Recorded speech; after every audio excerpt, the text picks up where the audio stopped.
You won't believe what my own daughter told me after I lost everything. For years, I sacrificed, raising her on my own, giving her every ounce of strength I had. And when my home burned to the ground, when every memory turned to ash, I showed up at her doorstep with nothing left but a suitcase and regret clinging to my clothes like smoke. Her house looked like a catalogue cover. Stone facade, black door, potted plants placed with precision. She opened it, haloed in the glow of her porch light, flawless in her cardigan and silk blouse. She didn't look at the suitcase, or the mother who had given up everything for her. She just said, "You can't stay here, Mom. You ruined the aesthetic." The words cut deeper than the fire itself. I don't remember what I said back, maybe nothing at all. But I remember the sound of that door closing. Soft. Final. Like the cruel punctuation at the end of a sentence I never wanted written. That night, I paid $28 for a room at the Oakview Inn. It smelled of wet carpet and mildew, with a cracked mirror that barely reflected me anymore. Maybe that was a mercy. I sat on the edge of the bed, staring at the phone in my lap, realizing I had no one left to call. I raised Emily alone. Her father walked out when she was 10, leaving me with a mortgage, a broken-down Bic, and a child who deserved better. I worked days at the diner, nights sewing in a tailor shop, anything to keep her safe, to keep her future bright. I never remarried. Never risked bringing a man into her life unless I knew he'd stay. None ever did. Emily shined. Straight A's. A scholarship. A degree. She became a nutritionist, married a plastic surgeon, bought the kind of house I used to only dream about. I was proud, so proud, but with every success, she seemed further away. And yet, I never thought she'd lock me out when I had nowhere else to go. At that motel, I cried quietly. I'm not a woman who cries. Not when I lost my job. Not when I buried my sister alone. But that night, I cried until my throat burned. Because for the first time, I realized the truth. I had become an inconvenience. An eyesore. A stain on the canvas of her perfect life. The next morning, I walked with no direction. My feet carried me back to Oakwood Terrace, the little clapboard house with its chain-link fence and backyard full of dandelions. The place where I raised her. The place where love didn't need to be curated. I hadn't been back in years. And standing there, I understood something. This story isn't finished yet. That's where I saw Velma. She was on her porch, shelling peas into a big tin bowl just like she used to when we were young. She squinted at me, then burst out laughing so loud it scattered the birds. "Maggie Walker," she said, hopping off her rocker like she hadn't aged a day. "You look like you've seen a ghost." I didn't tell her everything. Just that I was staying at the Oakview, that I needed air, that I was still figuring things out. Velma's eyes were sharp, she didn't buy it. "You're not figuring things out," she said. "Sugar, you're just trying not to fall apart." We sat for hours, talking about old times, about our girls, about the years that had run off like wild horses. And then, as always, Velma cut through my silence with one line. "You still got fight in you, Maggie. You just forgot how to throw a punch." That night I didn't sleep. Lying in that motel bed, I thought about everything I'd done for Emily, the sacrifices, the years I gave up for her, the way I'd put her first every single day. And now, I wasn't even good enough to sit on her couch. At 4 a.m., I pulled out the little black notebook I'd kept hidden in my purse. The one where I wrote down every penny I ever saved, stocks, old CDS, sewing money. I added it all up. It wasn't enough for revenge. But it was enough for something better. 2 weeks later, I found the house. White columns, wraparound porch, a view of the marsh. The kind of place Emily once circled in a magazine and whispered, "One day I'm going to live there." I bought it in cash. Fresh paint, manicured lawn, red for sale signs still staked in the yard. I snapped a picture and sent it to her, no caption. Just the house. It took less than 5 minutes for her to call. "Mom," her voice was tight. "Why did you send me a picture of that house?" "Because I bought it," I said. Silence. "It's yours," I added. "Or it could be. But I'm thinking of selling it." Her voice cracked. "Why? Why would you do that?" "Because, sweetheart," I said, calmer than I'd ever been. "It fits your aesthetic." And before she could answer, I hung up. For the first time in years, I smiled. What I didn't know then, what I couldn't know, was that this wasn't about a house. This was only the beginning. Secrets had been buried for decades, waiting to surface. When Emily finally showed up, she wasn't her polished self. Puffy eyes, frizzed hair, heels clicking across the hardwood like gunshots. "You really bought this?" she asked, scanning the rooms as if they might disappear. I nodded. "Because you said I ruined your aesthetic. I figured I'd find one that suited you better." For a moment, her face crumpled. Then the wall went back up. "This isn't funny, Mom." "I'm not laughing. You sent me a picture of a house you knew I'd love, then put a for sale sign on it. I thought you liked signs." Her eyes narrowed. "Is this revenge?" "No," I said. "It's a mirror." We sat in silence until she whispered, "You don't understand how things are now. My world, it's curated, structured. Everything has a place, a look, a standard.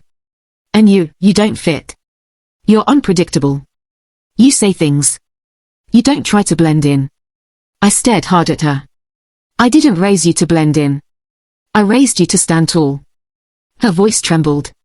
"Is that why you've been rewriting things?" "What are you talking about?" I asked. She faltered. "You told people your father left and never came back," I said quietly. "But that's not the truth, is it?" Her lips parted, but no sound came. I walked to a drawer, pulled out a worn envelope I'd saved from a dusty box in the old house, and handed it to her. Her fingers shook as she unfolded the letter. It was from her father. Dated 8 years after he left. He'd tried to return. Begged for forgiveness. Said he'd found God, found strength. Said he came back twice, but wasn't allowed through the door.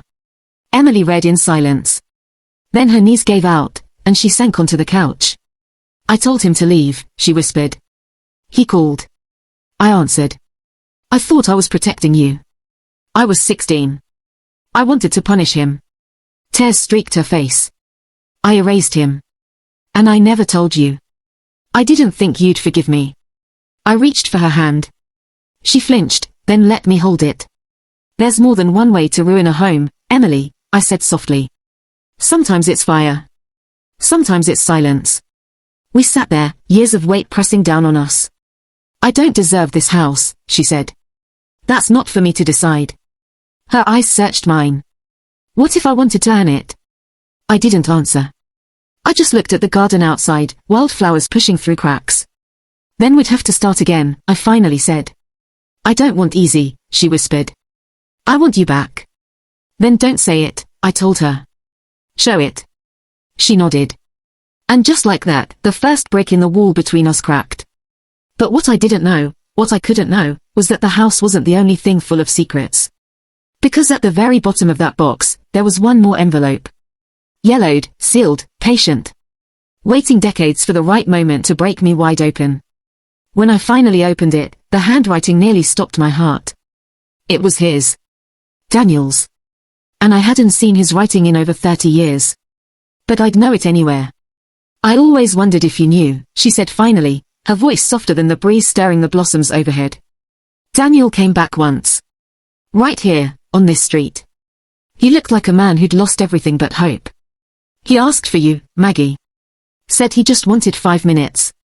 But Emily, she told him you were gone, that you'd moved on, that seeing him would only tear you apart.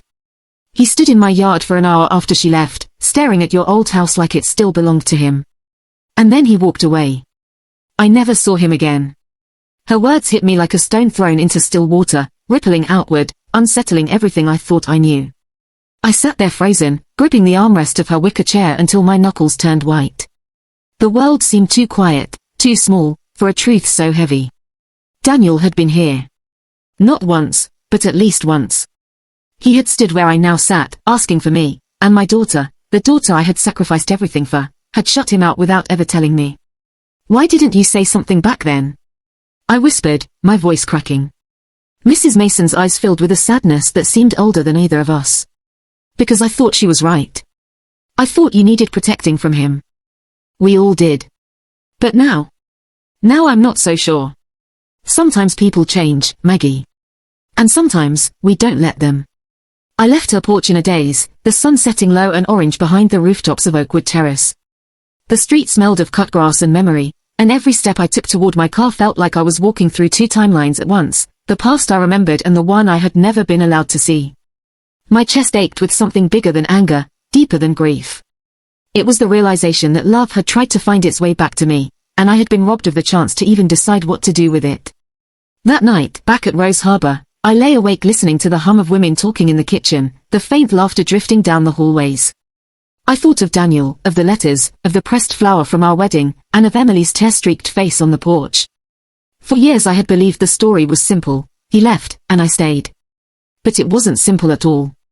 He had tried, and Emily, out of fear, or pride, or love twisted into something sharp, had built a wall between us.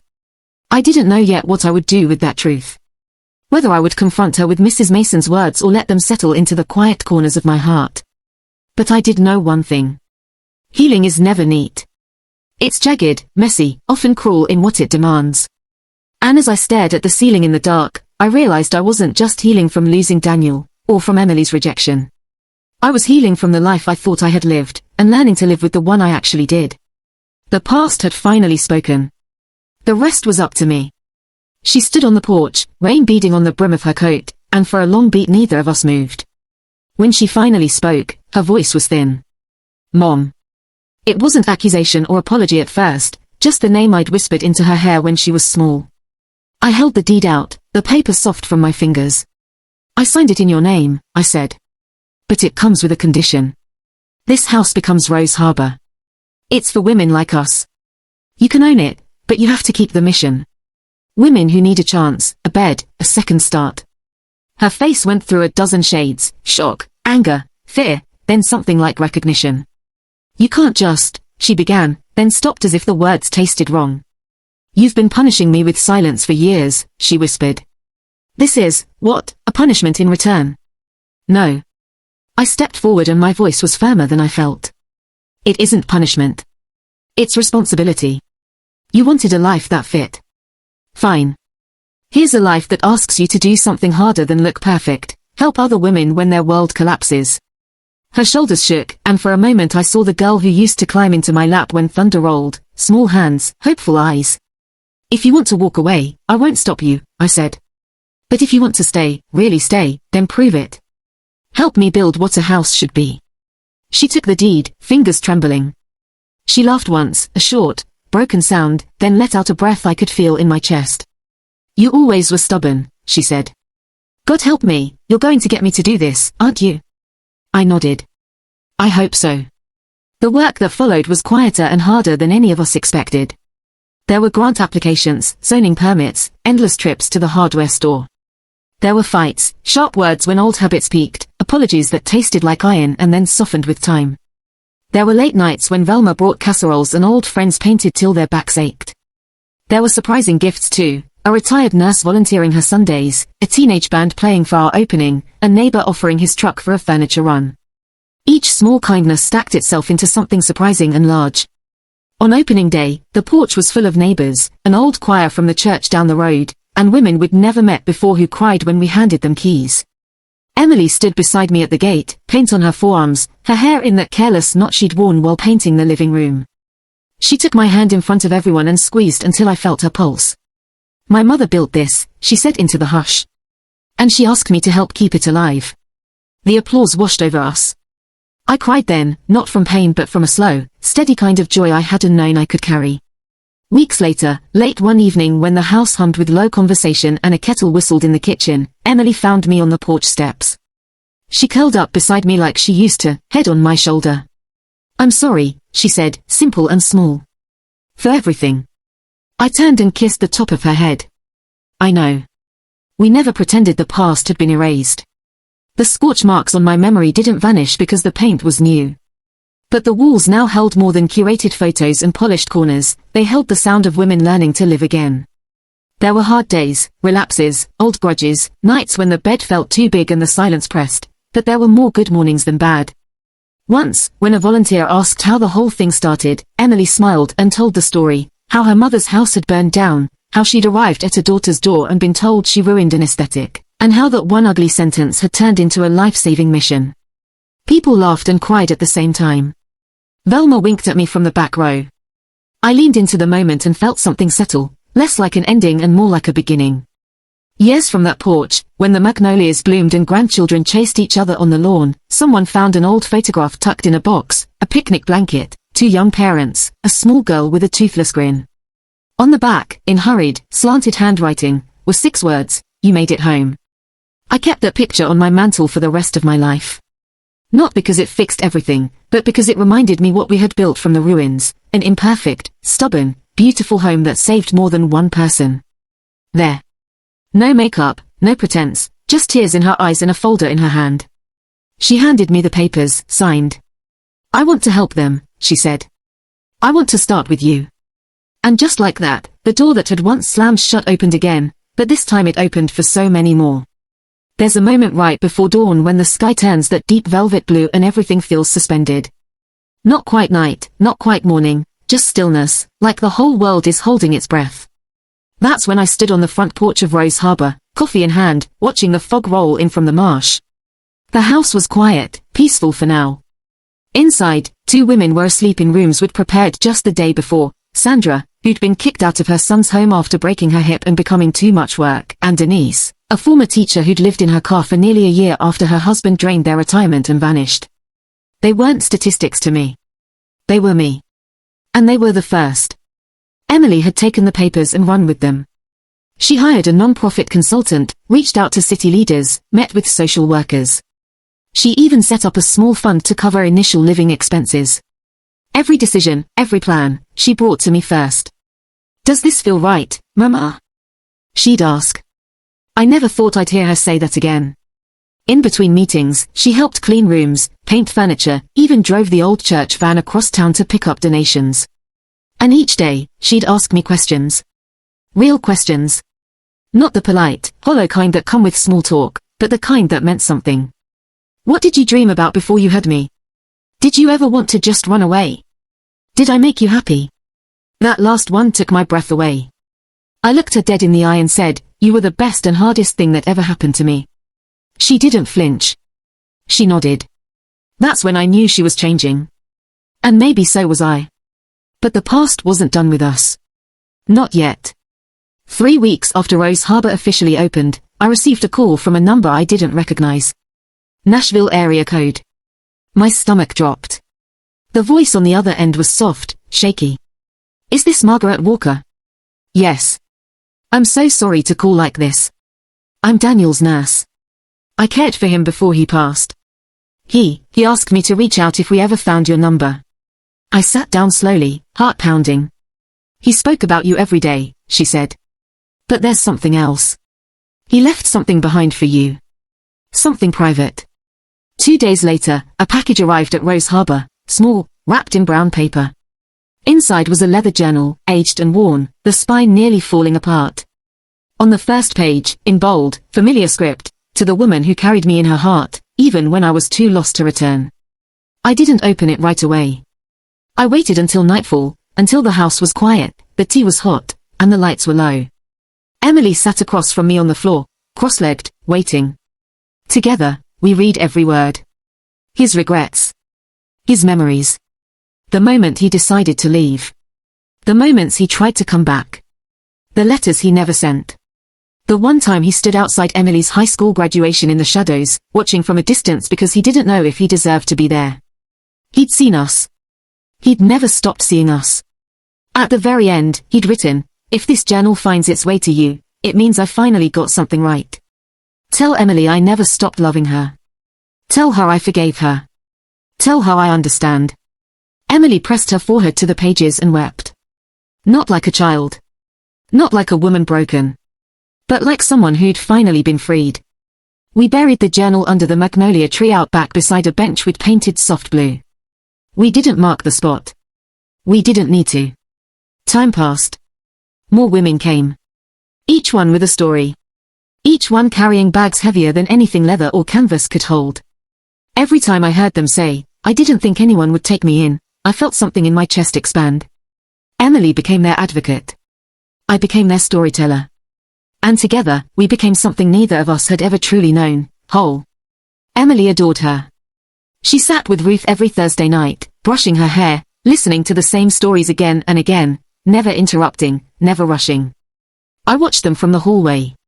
And sometimes, just sometimes, I saw the daughter I'd always hoped she'd become. But not every moment was easy. One night, Ruth collapsed in the hallway. Her breathing was shallow. Her eyes rolled back. Emily froze. I didn't. I knelt beside her, called, held her hand until the ambulance came. As they wheeled her out, she looked at me with glassy eyes and whispered, "Don't let me go," in silence. I didn't sleep that night. Neither did Emily. We sat in the kitchen just like we used to when she was a child with nightmares, both of us gripping steaming mugs we didn't drink from. "She's dying," Emily said, voice hollow. "She's living," I corrected. "Right now, and until her last breath, we treat her like she matters." Emily stared at me, eyes wide and wounded. "I was so scared," she said. "She looked like you." And that's when I realized this wasn't just about Ruth, or the house, or even Daniel. This was about the fear my daughter had carried for decades, the fear that one day I'd vanish and she'd be left with nothing but guilt and regret. That fear had made her cruel. But now it was making her brave. Ruth made it through the night and the next. She came home 5 days later with an oxygen tank and a playlist of Ella Fitzgerald's songs we played every afternoon. She was weaker, quieter, but she was still Ruth. On her final morning, she asked for one thing. "Let me go out singing." We dressed her in a blue velvet robe, sat her on the porch swing with a blanket around her legs. The sun was just beginning to rise when she opened her mouth and sang the first few lines of Misty, her voice soft, trembling, but still hers. By the last note, she was gone. Emily held her hand the entire time. We buried her ashes in the garden beneath the rose bush we'd planted in her honor. The women each placed a flower on the soil. Emily read a poem she'd written by hand. And I wept openly. Not just for Ruth, but for all of us who had ever been told we were too much or not enough. That night, Emily crawled into my bed like she did when she was 5. No words, just tears and silence and that deep, aching kind of love that has nowhere else to go. I held her until she fell asleep. The next morning, I found her in the sunroom, coffee in hand, staring out the window. "I want to write about this place," she said. "The stories, the women, everything." I smiled. "Then start with your own." She turned to me. "You think anyone would want to hear it?" I leaned in, kissed her forehead. "Emily Walker," I said, "your story is the one that built this house." And I meant it. Because in the end, it wasn't vengeance that made me whole. It wasn't the house. It wasn't the letter. It was her choosing to become a woman who didn't just apologize, but changed. And through that change, she gave me something no one else ever had, not just a second chance, but the life I should have had all along. A week after Ruth's funeral, I found myself sitting alone in the sunroom, sorting through the last of the donation boxes. There were crocheted blankets, a stack of gently used robes, and a handwritten note from a church group in Savannah, every stitch made with love. I held one of the blankets to my chest. It smelled like lavender and memory. It had been 4 months since I'd bought the house. For months since Emily had told me I ruined her aesthetic.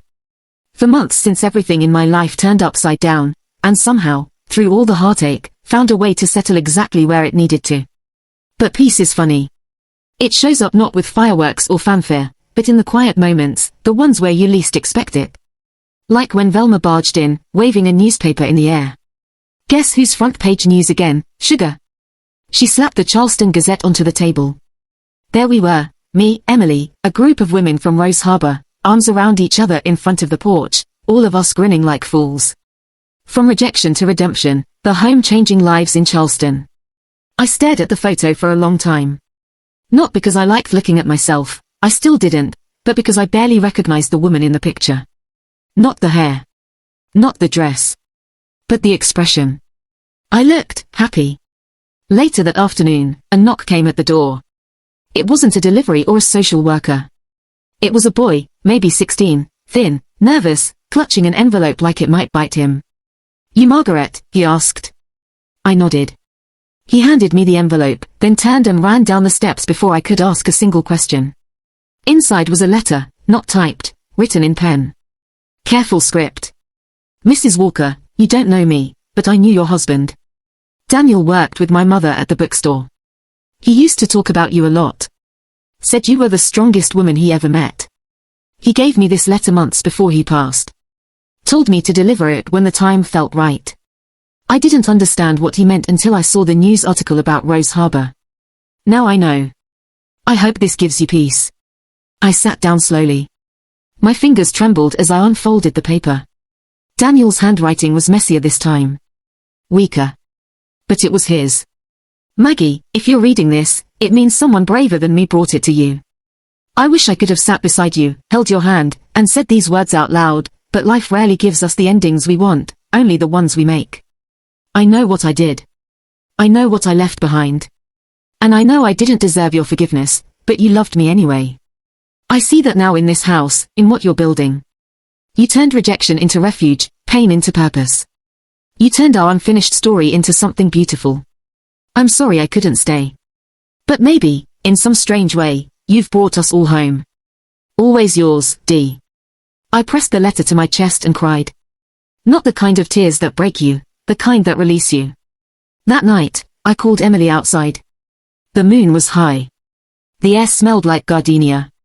I handed her the letter. She read it in silence, one hand covering her mouth. When she finished, she leaned her head against my shoulder, just like she had as a little girl. I wish I'd known him better, she whispered. You still can, I said. Through this. Through us. We sat there until the stars faded into morning. And that's when I knew we'd made it through. Not by erasing what hurt. Not by pretending it hadn't happened. But by carrying it with grace, with grit, and with the unshakable belief that it's never too late to make something good out of what's been broken. Still, they arrive, bags in hand, eyes wide with fear and hope. And every time, I greet them at the door with a smile and say, welcome home. Because I've learned the truth, redemption doesn't knock. Sometimes you have to build the house yourself and leave the door open. It was a Wednesday when the last box was unpacked in the library, a room we never thought we'd fill. Now it overflowed with donated books, mismatched reading chairs, a grandfather clock that ticked a little offbeat, and sunlight that poured through the windows like grace itself. I ran my fingers along the spines, romance novels, self-help, old cookbooks, even a first edition of To Kill a Mockingbird with someone's name scribbled inside. Gloria. I smiled, thinking how stories survive us. Emily came in behind me, holding a steaming mug of chamomile tea and a folder under her arm. Her face was flushed, glowing in a way that had nothing to do with makeup and everything to do with meaning. She handed me the folder. Inside were the final approval documents from the state. Rose Harbor Incorporated, certified transitional living nonprofit. It's official now, she said, biting her lip to keep it together. We're real. I took the papers in hand and nodded slowly. You were always real, I whispered. You just had to remember. We spent the afternoon hanging photos in the hallway, portraits of the women who'd stayed with us. Each framed with their names etched below, not just to honor them, but to see them as people, as stories, as proof that second chances can grow roots. Velma joined us with a tray of lemon bars and sass. You're going to cry every time someone hangs a picture, she teased. Probably, I said, grinning. Good, she nodded. Means you haven't turned into stone statues just yet. Later that evening, I stood in front of the mirror in my bedroom. Not fixing my hair, not adjusting my clothes, just looking. Really looking. And for the first time in decades, I didn't see a woman who had been left, rejected, or forgotten. I saw someone whole. That's when I remembered something from long ago, a list I'd written in the back of my old journal. A list titled When I Have a Home Again. I dug through the drawers until I found it. The paper was brittle, the ink faded, but the words were still there, a porch swing that creaks, a kitchen full of noise, laughter in the halls, music at night, peace in my bones, a daughter who sees me. I'd checked every box. I folded the list carefully, pressed it between two books on the shelf, and walked back into the hallway. That's when I saw her, Emily, standing by the front door, hands tucked in the pockets of her sweater, watching the evening settle in through the glass. When she turned around, there were tears in her eyes again, but this time they were soft, grateful. She reached for my hand, held it like it was something sacred. I found something today, she said quietly. She led me to the office and handed me an envelope, a new one, unopened, postmarked from Tennessee. No return address. Inside was a black and white photo, Daniel, me, Emily, no more than 3 years old, perched on his shoulders. All of us laughing. On the back, scribbled in blocky handwriting, she turned out just fine. No signature. No explanation. Just one final whisper from the universe. And I smiled. Not because it made sense, but because it didn't have to. Life never wraps up in neat bows, it leaves us fragments, threads, pieces. But sometimes, if we're willing to stitch them together, they form something even stronger. Something that feels like home. This is a beautiful and complete ending. You've brought the story full circle with Margaret, Emily, Daniel, and Rose Harbour. The flow feels natural, and the layered emotions, pain, redemption, hope, and legacy, come through powerfully. To strengthen it just a little more while keeping it in paragraph form, I'd suggest smooth transitions, break some longer stretches into tighter paragraphs so each emotional beat lands. Highlight closure, emphasize the finality of Margaret's healing and how Rose Harbour is now bigger than just her story. Leave the reader warm. The welcome home ending is perfect. Let it breathe as the last standalone line. Here's a polished version in paragraph style, still keeping your words, just refined for rhythm and impact. Life doesn't tie itself in neat little bows. It twists, unravels, and bends in ways we never see coming. But if we're lucky, if we're brave, it gives us the chance to heal what we thought was lost forever. That night, we lit candles in the window.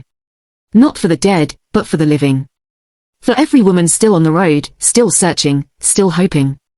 The porch filled with voices, laughter, and hands clasped beneath warm throws. Someone strummed a guitar softly while the scent of cornbread and cinnamon drifted through the air. And I thought, this is the ending I never knew I wanted, but it's the one I earned. Not through perfection, but through resilience. Through truth. Through love that refused to give up, even when it was told it didn't belong. Emily turned to me and whispered, "Mama, you built this." I shook my head. We built this. And that's how you reclaim your story, not by erasing the pain, but by filling the silence it left behind with voices that say, you still matter. You are not alone. You are home. The next morning, I almost missed the letter. Tucked beneath my porch pillow, plain envelope, no name, just one word, Margaret. Inside was a single sheet from the law office of Franklin and Maynard.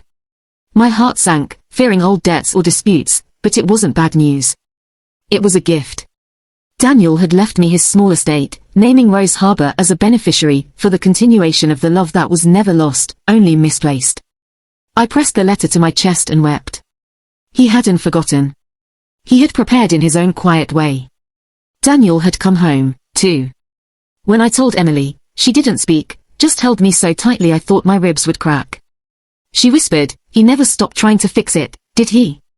With Daniel's inheritance, Rose Harbour expanded, 2 more bedrooms, a communal kitchen, and a writing room overlooking the marsh. We called it Daniel's room. Not out of guilt, but hope. Word spread quickly, funding offers, interviews, even a call from the New York Times. And Emily, my daughter who once hid behind pride and perfection, now stood with purpose, clipboard in hand, voice steady and sure. One night, around a candlelit dinner table filled with women, neighbors, and friends, someone asked, "What do you call this place, really? A shelter? A home?" I smiled at Emily, and she answered, "This." And everyone went quiet, because it was true. Rose Harbour wasn't just a house. It was the beginning of 100 second chances, mine, Emily's, Ruth's, Daniel's, and maybe yours, too. So if you're reading this, listening, or sitting in silence wondering if anyone will ever open the door for you again, know this, you don't need to be perfect. You don't need to be polished. You don't need to match the aesthetic. You just need to keep going. Because somewhere out there, a door is waiting to open. And someone is standing on the other side, whispering the words that saved my life, welcome home.